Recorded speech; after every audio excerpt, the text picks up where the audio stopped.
Hello, dear electrical students. Welcome to electrical power system lectures.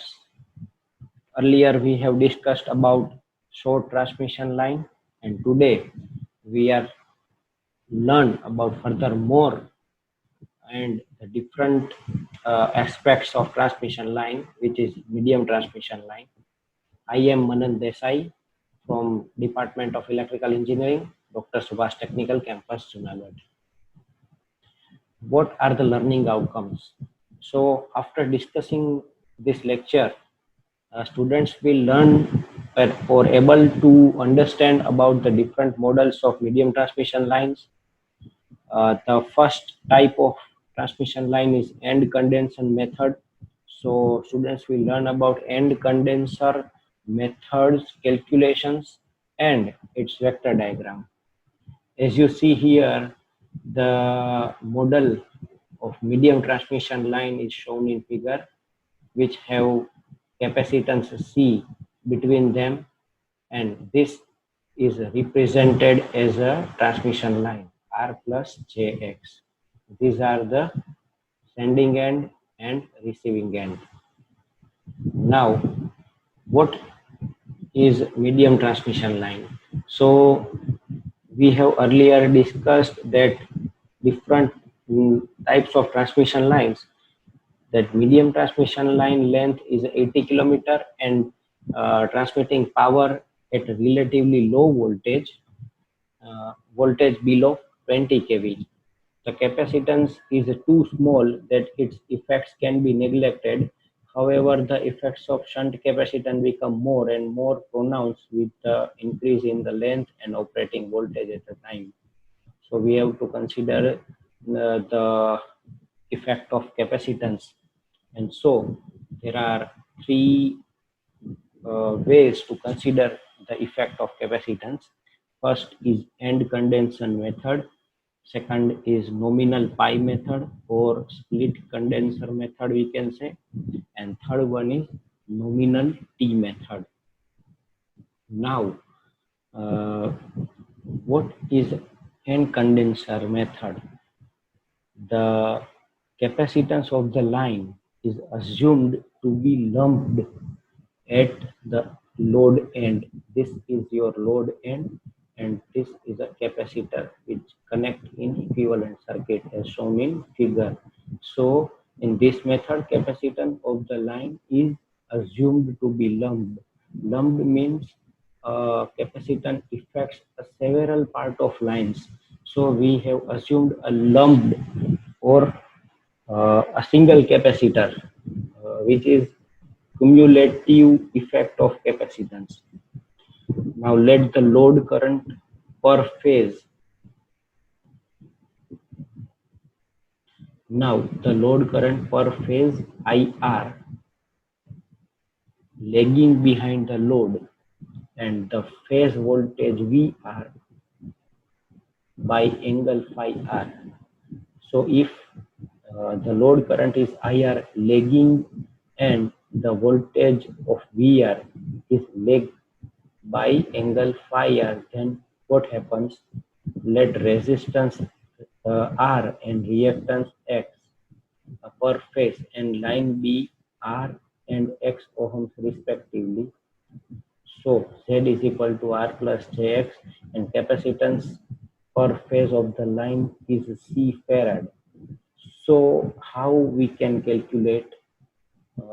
We can calculate it by second.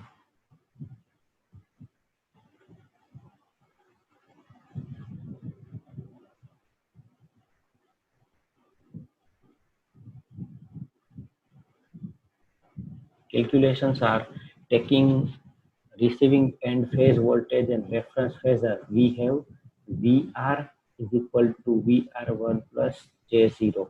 VR is here, and taking receiving end phase voltage as a reference phasor. So we have VR, receiving end or load current IR. So IR is cos phi R minus J sin phi R. So there is a two part, cos and sin.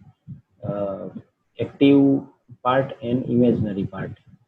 Now capacitive current IC means it is flown by capacitance which is connected at the end of the line. So capacitive current IC is equal to J VR omega C, and it is equal to omega means 2 pi f. So J is equal to 2 pi f C VR. So we have defined omega as a T 2 pi f. So we got IC. Now we got IR and IC both. Now sending end current IS.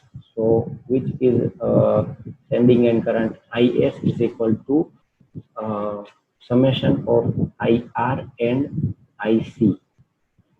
So IR means receiving end current plus IC means capacitive current. So IR means IR cos phi r minus J sin phi r. And what is IC? IC means, so we put the values here and we got IS. Now voltage drop. So ISZ, Z means R plus JX. So voltage drop is ISZ in the whole transmission line. Now ISZ is equal to, we can calculate it with IR cos phi r minus J sin phi r plus J 2 pi F CVR plus R plus JX. So we put the IS value here. So and after the calculation, IR IRR cos phi r plus IRX sin phi r minus 2 pi F CVR plus J. So this is the active part, and this is the active part or real part, and this J is imaginary part. And further more calculations. So ultimately we got the phase voltage at sending end Vs, VR plus ISZ. So for the successfully calculation, we got the IS means sending end current and sending end voltage. We have to calculate the terms IS and Vs. Transmission efficiency. After all calculations will be done, we have to calculate the transmission efficiency and percentage regulations. So percentage regulations is the regulation between no load to full load variations. So Vs minus Vr upon Vs.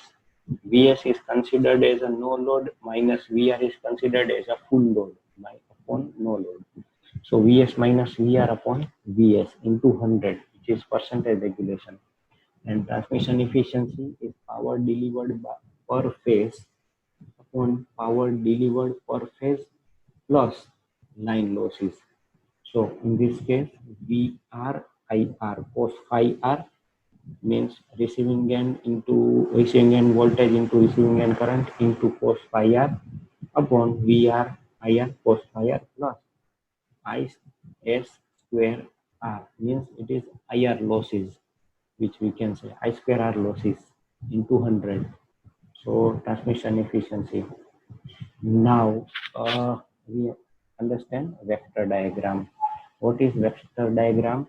In vector diagram, we observe the phase angle between two quantities, and what are the how voltage drop occurs. So starting from the reference, OA is a voltage to neutral at the receiving end. OD means it is a load current IR, okay, that lags behind the VR by phi r. Then df is sorry df is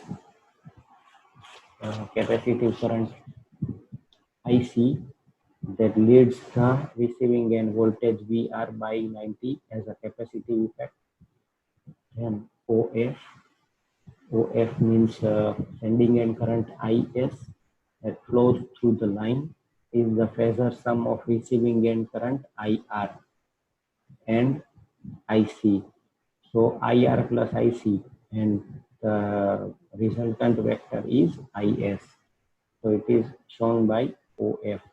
Now AB. What is AB? AB is a voltage drop. Simple voltage drop, IR losses. So we have notations as a S means it is sending end current into resistance ISR, and the reactive voltage drop ISX means reactive drop leads by 90 because inductive effect it is leading, so it is lead by 90. OC.